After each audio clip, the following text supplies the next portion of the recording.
a concept of all or nothing in a different type of way. We're going to do a metaphor, maybe, I think. So, I'm becoming a vegetarian.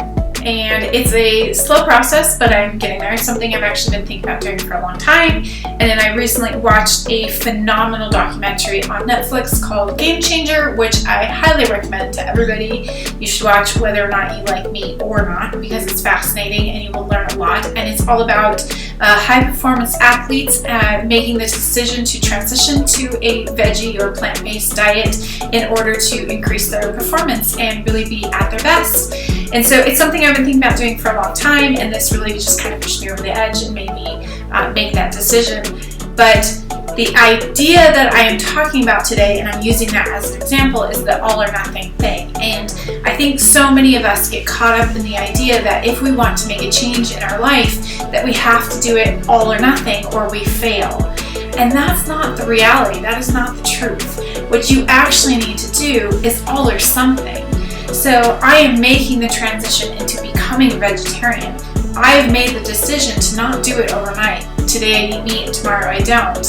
What I'm doing is going through a process of giving up 1 meal or 2 meals or 3 meals a day without meat, but then maybe eating meat once a week. Or where I'm at now is that I still eat dairy, but I don't eat any meat unless it is a really special occasion. Like Thanksgiving, I plan to eat turkey. Christmas, I plan to eat ham or turkey or whatever it is we end up making.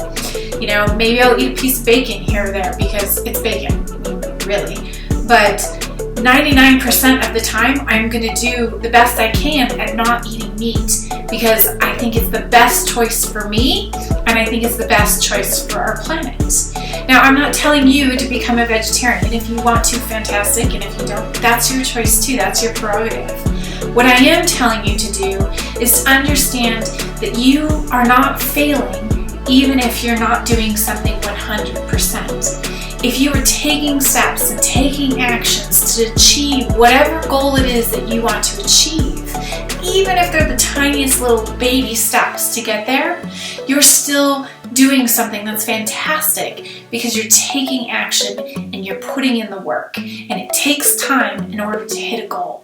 So be proud of those baby steps. Say good things to yourself. Don't say those negative things. And be proud of yourself because I am proud of you for taking even the tiniest little baby step actions. You're doing great. And I'm here for you. And you know what to do.